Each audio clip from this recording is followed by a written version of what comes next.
Basicamente, há um consenso pleno de que é preciso que haja rastreabilidade dessas emendas e transparência, portanto, é preciso saber quem indica e para onde vai o dinheiro, tudo sob controle do Tribunal de Contas da União.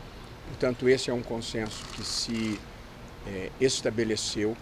Também há um consenso de que o Congresso deve ter um papel importante, sim, na alocação do orçamento e, sobretudo, um consenso muito importante que nós precisamos avançar, inclusive com nova legislação, é sobre a qualidade do gasto.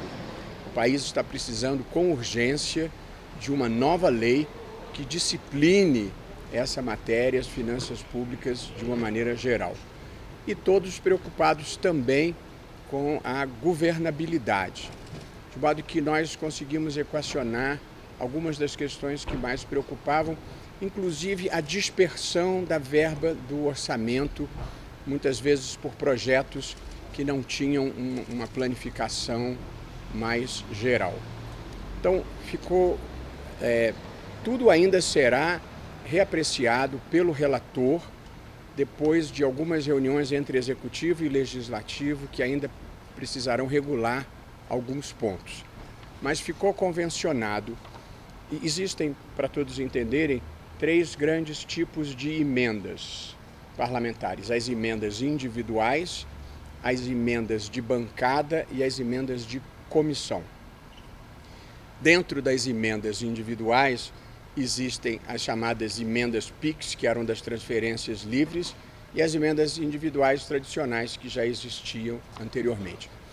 O tema mais problemático, que havia sido objeto de uma liminar do ministro Flávio Dino, era o das emendas PIX, que envolviam uma transferência de recursos para o destinatário, livre da apresentação de um plano de trabalho ou de um objeto específico, de um cronograma, e isso nós ajustamos que não poderá permanecer.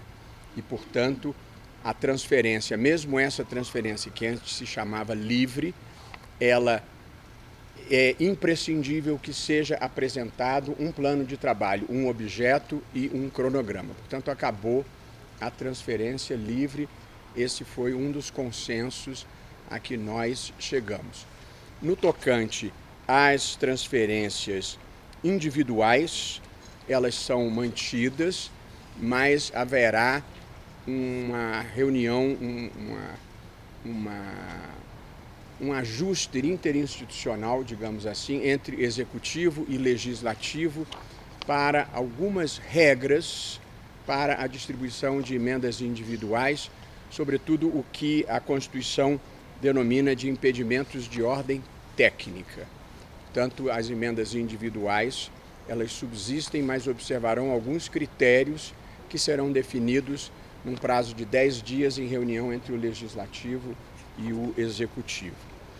As emendas de bancada, elas serão destinadas a projetos estruturantes, ou de âmbito nacional, ou projetos estruturantes em cada estado e no Distrito Federal, de acordo com a definição da bancada.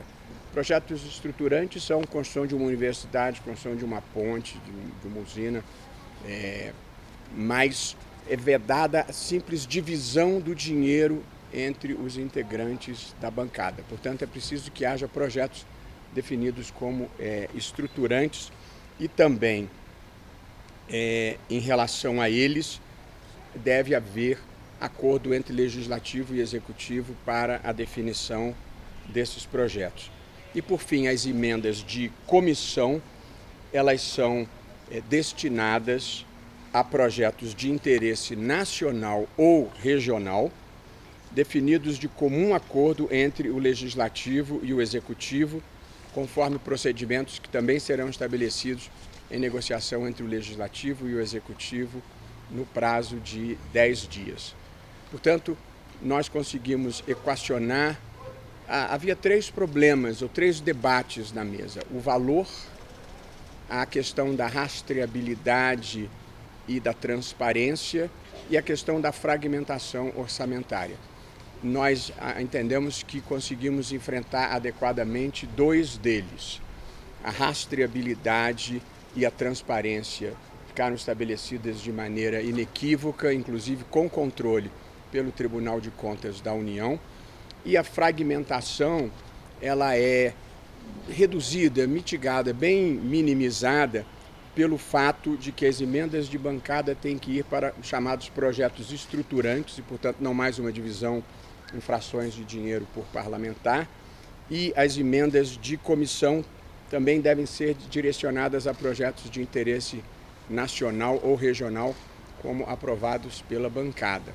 Tanto a questão da transparência e rastreabilidade penso que foi bem resolvida, e a questão da fragmentação orçamentária acho que nós conseguimos avançar.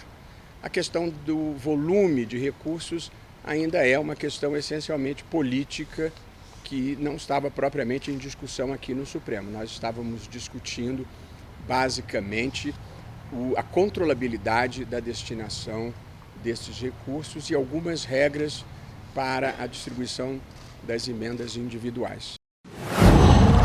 Qual